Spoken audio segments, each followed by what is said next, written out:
We're live. It is the Sunday Bay Area Media Pulse.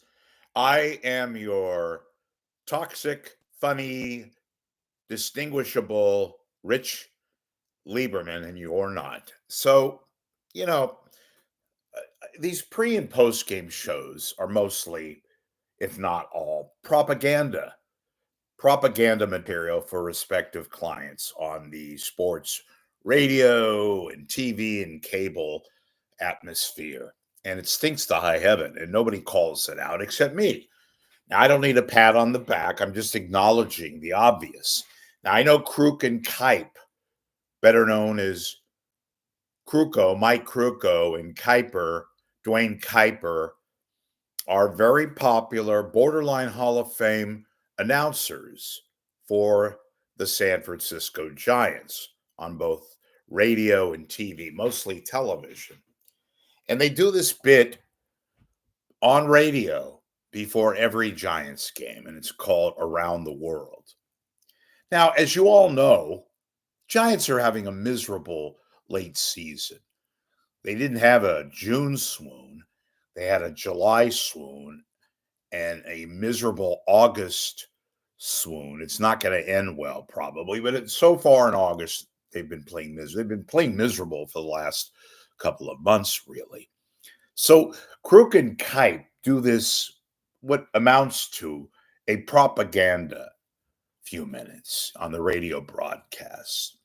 And I thought to myself, wouldn't it be so nice, refreshing, if, and this is in the midst of the Giants' horrific play on the field, instead of doing crappy, who gives a crap, type of content, and I'll tell you about that in a second, why not talk about certain things that no other broadcast does?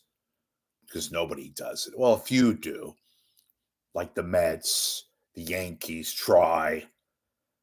They provide not just insight, but their analyzers go into detail on various aspects of a season.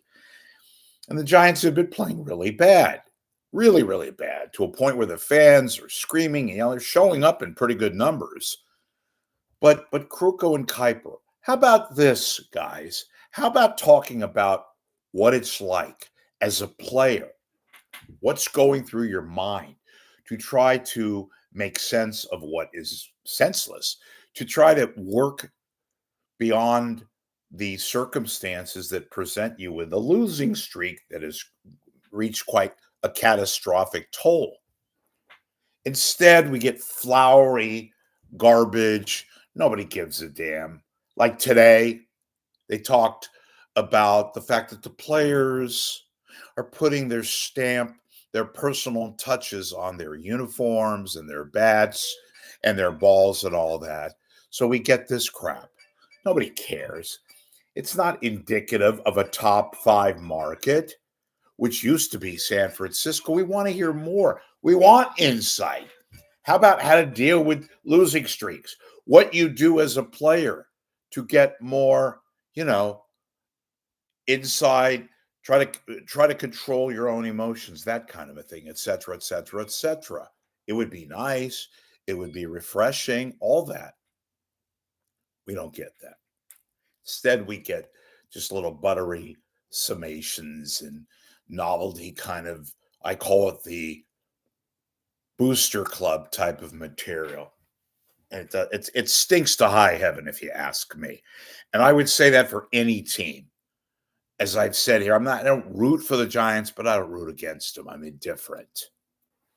And it would be refreshing if we got a player's insight, not just losing streaks. How do you deal with your manager? How do you deal with the press? That's assuming you talk to the press. Those kind of things. We never get that. We get little flowery, non-heartened type of crap.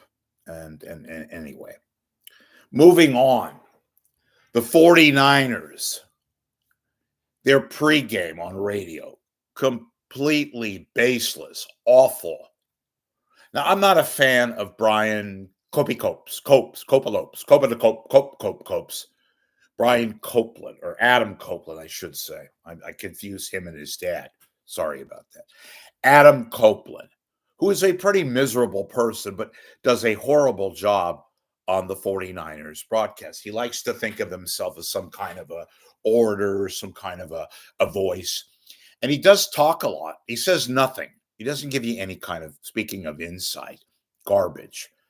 It's kind of like somebody who tries to say something and kind of come off as commanding and that kind of, that voice in the case of Copeland, but actually says nothing. Says a lot, but really says nothing. And he's paired with this fill-in. They call him the super fill-in. I call him super fill-in. John Dickinson, who was fired at 95-7 of the game. And they kind of saw through him. But to me, it's just useless information, which is pretty much NFL preseason football. Nobody cares. It's people talking about trying to create some kind of a show for something that means absolutely nothing. But the 49ers broadcast, and they add this Larry Kruger, who's a stat geek, who says nothing, who's garbage himself, and talks about people that nobody's ever heard of and players that nobody's ever heard of. Will not anybody hear of, because they'll probably either be on another team or won't be involved in pro football anymore, regardless. Anyway, that's what we got on the 49ers pregame show and postgame show. It's a lot of nothings. Nothing, nothing, nothing. Copeland is a nothing. Dickinson is a nothing.